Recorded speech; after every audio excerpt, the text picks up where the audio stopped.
Welcome back to another episode of Highly Conflicted for this week's Inside Track on Trump World. Donald Trump meanders on what to do about a second debate. America PAC now accounts for a larger part of Trump's ground game in battleground states. And Trump has been more interested in the micro drama in Washington than his own campaign. Last week, Vice President Harris said she had accepted an invitation from CNN for a second debate.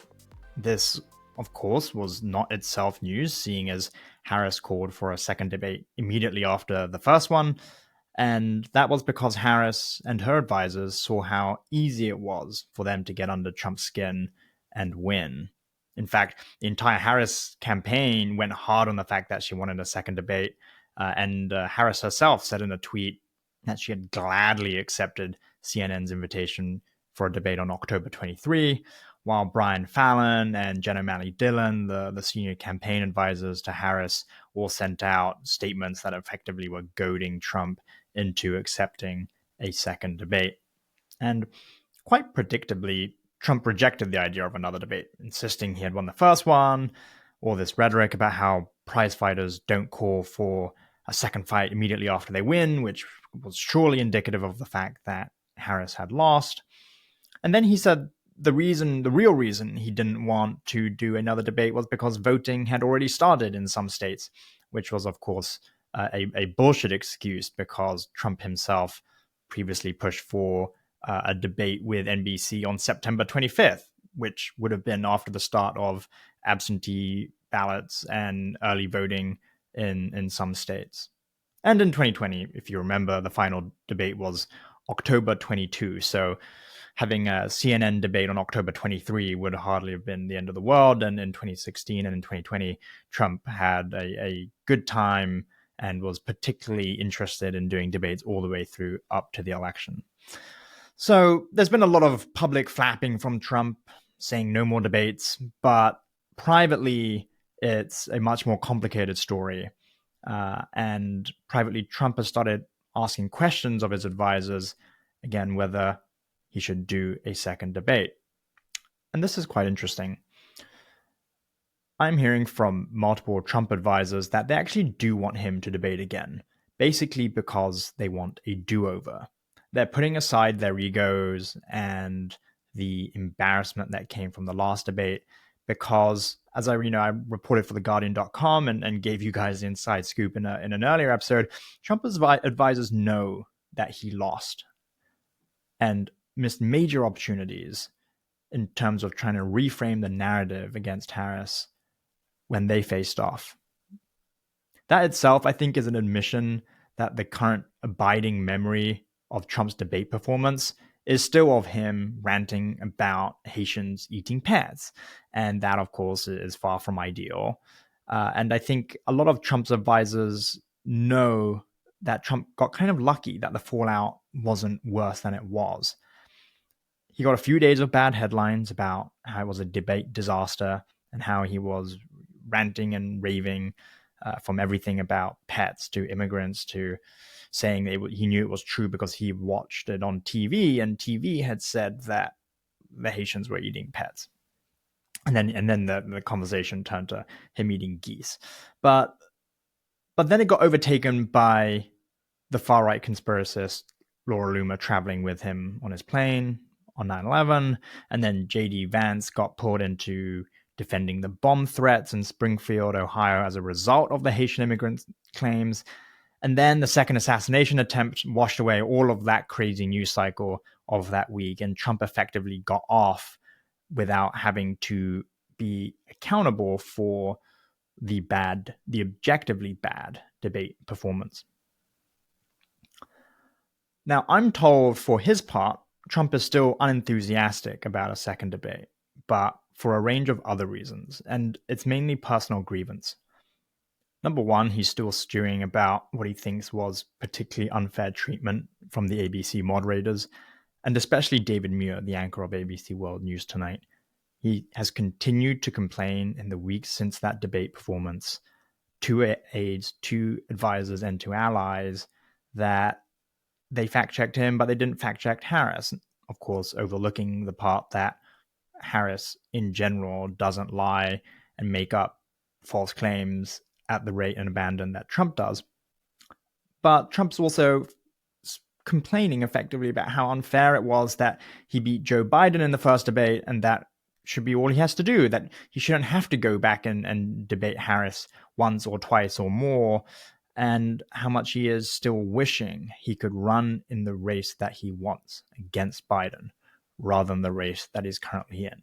And this has been actually a theme inside Trump world for several weeks now, since the debate performance went down and since Biden obviously exited the race. And there's not very much that the Trump advisors can do. There's not very much that they know what to do.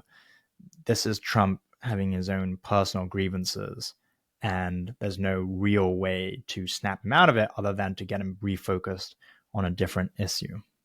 And then third of all, Trump continues to be upset about what he saw as particularly wounding criticism on Fox News in the post-debate coverage from Bret Baier and Brit Hume, who said in the post-game outright that Trump lost the debate and he had a bad night, he was rattled, and that Harris got under his skin.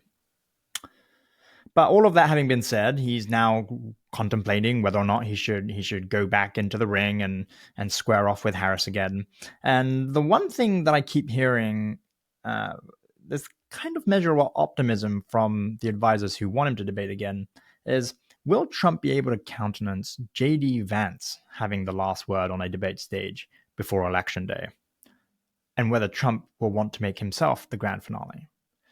Next week, of course, J.D. Vance faces off against Tim Walz, the running mate for Vice President Harris. That will be a big moment for the campaign and will be a big moment for Trump. Trump, after all, selected Vance because, among other things, he was good on adversarial TV and he was an attack dog that Trump could deploy. And there is this sense now that if Trump might have faltered against Harris, then maybe JD could reset that narrative and show himself to be more competent, or at least more competent than Tim Walz. And that will be the abiding memory of the Trump campaign among undecided voters heading into the final stretch of the election cycle.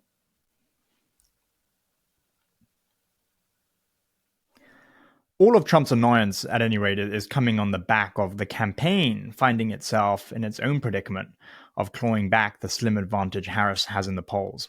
Looking at the New York Times Siena polls this week, Trump is ahead by 1 or 2 points in Arizona, North Carolina, and Georgia, but Harris is ahead by 2 or 3 points in several other crucial battleground states, including must-win Pennsylvania. And that's must-win for both of them because it basically holds the key to as many paths to 270 electoral college votes, more than any other state, more than anything else. And the Trump campaign has recognized that, and in private conversations, they really are looking at Pennsylvania as the state that they need to win. And their discussions with me also go along the lines of whoever wins Pennsylvania wins the election.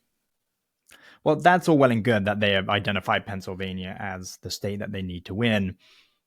But what they haven't really wrapped their heads around still, I think, is how in close elections, turnout is likely to have an outsized impact because the margins of victory in these states will be very, very small. That's not to say they're not focused at all on the ground game situation, on their field operation.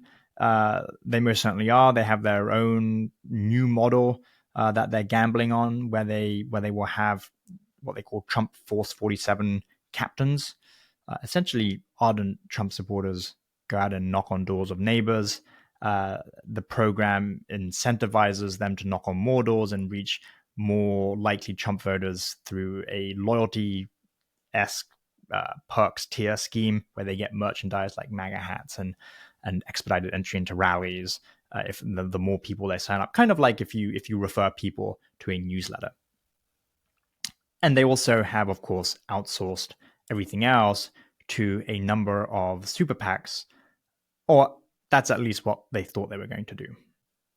I have new reporting in The Guardian this week that the larger Trump ground game operation, the unglamorous but critical work of knocking on doors and canvassing likely Trump voters, is actually now outsourced to one PAC. And that's the Elon Musk-backed America PAC. The Trump campaign's gamble with the field operation has been something of a mystery to a lot of people because it's never really been done by a Republican candidate before. And it's confusing sometimes from people from the outside looking in because you have the what we call the carpet bombing of the likely Trump voters in all of these battleground states, effectively trying to get them to make a plan to vote. You go up to their house, you knock on a door, you identify the target person you're trying to reach and be like, hey, have you made a plan to vote in this election? So that's what the mass carpet bombing is. But the Trump campaign has been at pains to point out that their focus this cycle is reaching on what they call low propensity rural voters. Low propensity voters because these are people who, if they did cast a ballot, would cast a ballot for Trump, but historically have not returned a ballot in a presidential election. But while the Trump campaign once predicted having multiple PACs doing get out the vote work, with 6 weeks until the election, only America PAC has a material presence in every battleground state. America PAC, according to numbers relayed to us by people with direct access to the data, has about 300 to 400 people ballpark in every state walking every day. That's the kind of lingo we use, people who are knocking on doors every day. And the reason we're looking at this number now, people who are walking, is because what we traditionally refer to as paid and unpaid staffers plus volunteers are being interpreted in different ways by different groups and different entities. The Trump campaign sees it in one way. The RNC used to see it in a different way. Other PACs like Turning Point USA, Turning Point Action, run by the right-wing activist Charlie Kirk, see it in a different way.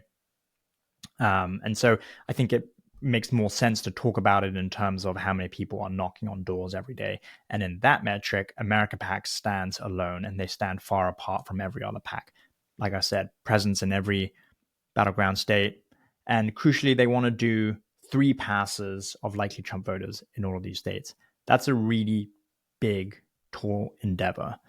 If you think about it, for instance, in the state of Nevada, you're probably looking at having to do 30,000 doors a day, knocking on 30,000 doors a day. And they are actually on track for this. They have already completed 1 pass. They've got 2 more passes to do between now and election day, and they do seem on track for that. So America PAC now accounting for a large part of the Trump Get Out the Vote program. But since the Trump campaign doesn't have its own mass field operation, it's busy doing its Trump 47 program and its volunteers, the campaign actually has little backup if America PAC hits any further snags. For instance, last week, the company that they had retained for Arizona and Nevada to do no knocking and canvassing got let go. It was called the September Group LLC, and they were let go for performance-related issues.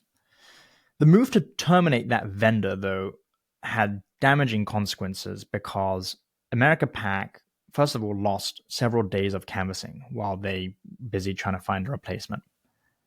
And in doing so, they lost at least some of the 300 people that the September Group had hired in Arizona and Nevada to do field work. You have to think about it from the perspective of some of these canvassers, right? They're short-term contracts. There's not long until the election. Some of them might wait around to see if they get picked up by the successor vendor to September Group, but many of them will not and have not. They decided to go and work for other campaigns. They swapped back to another entity that was doing paid canvassing, and so the 300 people, the roughly 300 people that America PAC had in its army through the September Group were lost. The Trump campaign denied to us that they had a reliance on America PAC in any way, and they like to talk about how they have more than 27,000 volunteers working as Trump 47 captains. but that number isn't quite as large or as meaningful as you might think.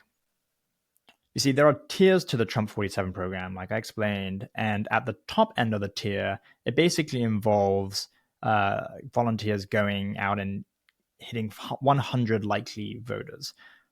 And 45 of them have to be direct voter contacts where you knock on doors and actually canvass those people. Even if every one of the 27,000 volunteers hit 45 doors, that would get them to about 1.2 million doors. And you've got to remember that the Trump 47 program is nationwide. So 1.2 million doors nationwide is not actually a particularly big number at all. The scope and the reach is actually quite small. If you think about it, 1.2 million doors is roughly what America PAC is intending to hit in the state of Nevada alone. So that kind of puts you in perspective of the extent of the reach of these Trump 47 captains. Now, the one thing going for the Trump 47 captains program is the people who are recruited are particularly ardent Trump supporters. They are likely to have a high conversion rate of people they talk to actually requesting a ballot and then actually returning it. So that is the one thing that is going for them. But in terms of the numbers, it's not particularly large. Also, the Trump campaign and PACs like Turning Point like to talk about how they're targeting these low propensity voters in these rural areas. And the one stat that we hear over and over again is that, for instance, in Paul Gosar's, Representative Paul Gosar's district, turnout has not been particularly high historically. And if they could reach the 30-40% of voters who didn't vote, that would be significant. That district is ruby red, very, very Trumpy. And their aim is to get as many of those people to return a ballot as possible this cycle around. In theory, it's a good idea, right? If you can maximize turnout, then if you can get 5,000, 10,000, 15,000 more votes in a small area where it's like low-hanging fruit, that's a smart theory. But it's a theory, right? There is diminishing marginal returns with this stuff. You're never going to get to 100% voter turnout. It's like, this is the reason why even in Switzerland, which has particularly high turnout rates for referendums, for instance, because they do it by canton, you never really get more than 70%. And so you do max out. And so it's all well and good for the Trump campaign to say, hey, we're targeting low propensity voters in these areas where we know they're definitely going to vote Trump if they return a ballot. The point is, you're probably not going to reach all those people. And even if you did, the likelihood of them all turning out is actually quite small. And then there's the more interesting, wider point about the America PAC having an outsized role or an outsized proportion of the Trump ground game, which is, if Trump wins the election, even in part based on America PAC's work, Elon Musk, who backs that group, has articulated a lot of political ambitions. And resultingly, if Trump wins, Musk would probably have a larger influence in that second administration. You have to remember that Musk increasingly has been very vocal about his support for Trump. He did the X Spaces with Trump, where he talked about potentially chairing a committee or like a small business or like a large business entrepreneurs committee. Trump seemed open to that idea, and then Musk has since gone further and kind of floated the idea of a cabinet position, and Trump didn't shoot that down. And so there is a developing bromance between these two guys, and it seems logical that if Elon helps Trump win, and even in small part, that Trump would feel inclined to reward him potentially with a plum position in a second Trump administration. But for Trump, that's all been in the background. Trump has spent recent days much more fixated on a series of micro dramas consuming the political and media elite than his actual campaign, which kind of tells you the kind of guy that Trump is. And it's kind of an interesting window into his world.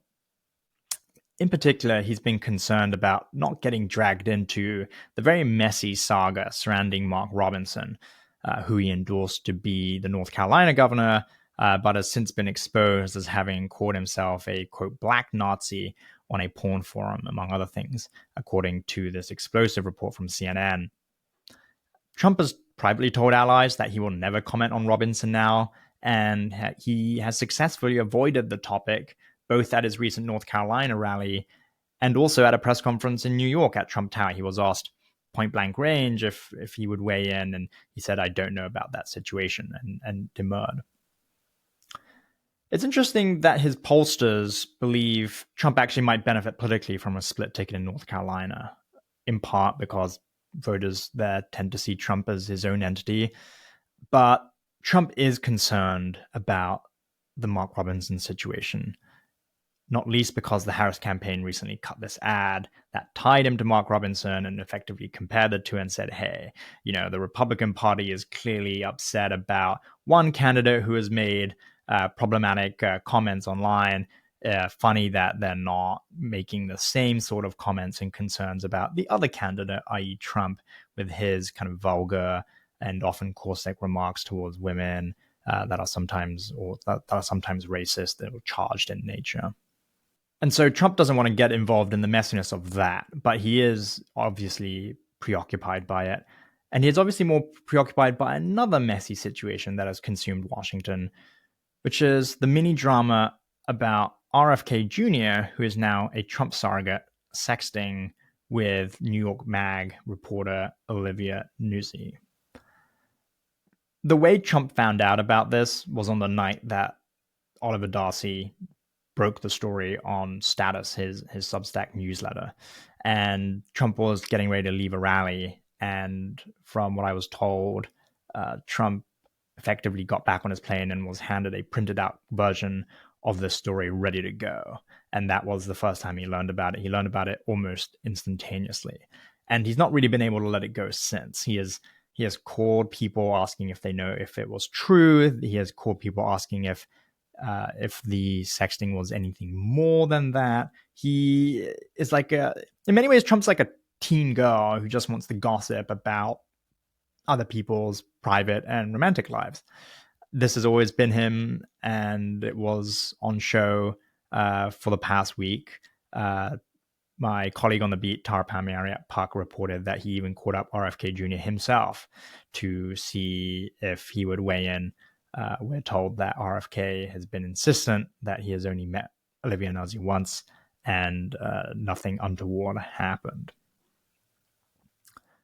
But there's also history with Trump and Olivia. Olivia has been on the beat for some time. She has done multiple interviews of Trump, most recently at Mar-a-Lago, when she did an interview about him and his ear in the wake of the first assassination attempt. And I'm told that as Olivia, or after Olivia left, Trump made a comment about her physical appearance, which kind of shows,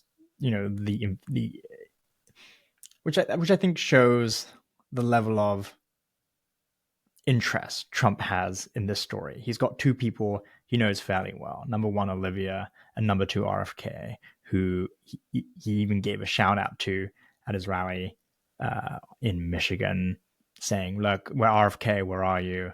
And clearly it's been on his mind for the entire week. Anyway, that's it for Highly Conflicted with me, Hugo Lowell. See you next week.